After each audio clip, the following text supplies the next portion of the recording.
Welcome to Space Matrix. Please subscribe and hit the bell icon for more updates. In Manila, a high-stakes decision was unfolding.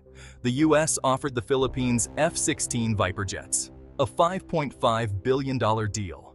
For the Air Force, it promised new capabilities, but the cost threatened the nation's budget.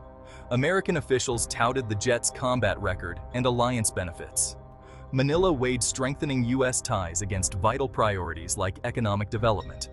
After debate, the Philippines politely declined. This marked a turning point, choosing self-reliance and sovereignty first. The U.S.-Philippines military relationship is one of Asia's oldest, forged through colonialism, war, and shared interests. They fought side by side in World War II, cementing a complex bond. The 1951 Mutual Defense Treaty made the Philippines a key U.S. ally during the Cold War. But rising nationalism closed U.S. bases in 1992, cooling ties for years. Tensions in the South China Sea brought Manila and Washington closer again. The F-16 offer is the latest test of this enduring, ever-changing partnership. The F-16 Viper is a legend, one of the world's most successful fighter jets, now in its most advanced form. The U.S. offer included not just jets, but weapons, support, and training, a complete package for a generational leap in capability. Advanced radar and missiles would have given the Philippines a credible deterrent at sea and in the air. For Washington, the deal was about more than sales. It was about strengthening an ally on the front lines of regional competition. F-16s would make joint operations with the U.S. and other allies seamless, integrating the Philippines into a powerful security network. But this capability comes at a steep price. The F-16 is complex, requiring extensive infrastructure, expensive parts, and highly trained personnel. Operational costs, fuel, maintenance, and spares are substantial, far beyond the current fleet's expenses. For any nation, acquiring such fighters is a long-term commitment. The U.S. offered a top-tier solution, but one designed for militaries with deep pockets and robust logistics. For Manila, the question was whether this solution fit its needs or its budget. The answer would shape the future of Philippine air power. The F-16's allure was undeniable, but so were its costs. The stakes were high, and the decision would echo for decades. The $5.5 billion price tag was simply too much for the Philippines. Committing so much to a single purchase would have crippled other vital defense projects, new ships, modern equipment, and internal security upgrades. Beyond the initial cost, the F-16's long-term sustainment expenses were daunting. Each flight hour would cost tens of thousands, straining the defense budget for decades. Planners feared ending up with advanced jets they couldn't afford to fly.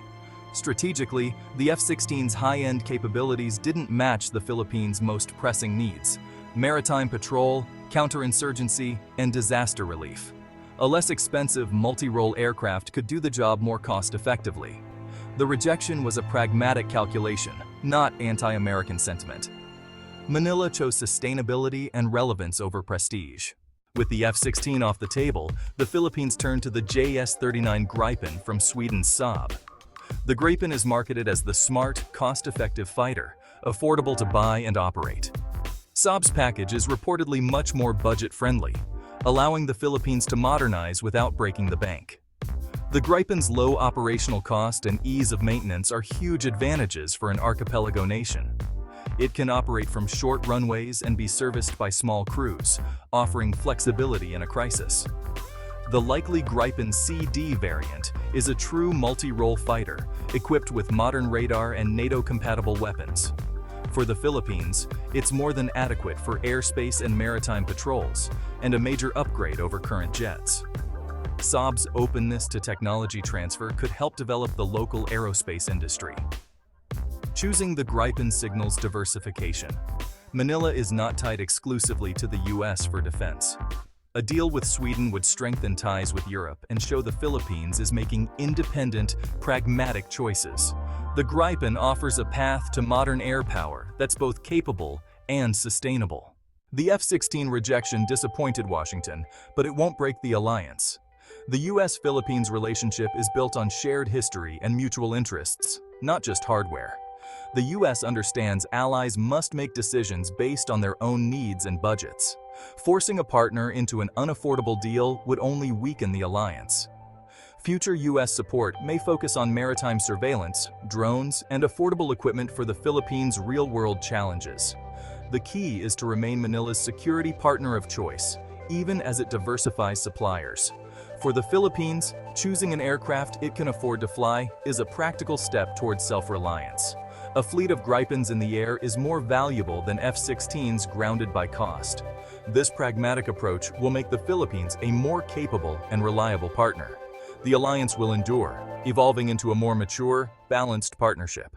The Philippines' rejection of the F-16 deal was a watershed moment, rooted in cost, sustainability, and strategic need. It signaled a move away from dependency toward a pragmatic, self-determined defense policy. The U.S.-Philippines alliance is evolving, with both sides adapting to new realities. The likely acquisition of the Saab Gripen marks a new era for the Philippine Air Force. Credible, sustainable, and independent, the nation is learning to balance ambition with economic limits, building a more resilient defense. Ultimately, this is about a country defining its own path and strengthening its long-term security. For Manila and Washington, it's the start of a new, more mature phase in their enduring alliance.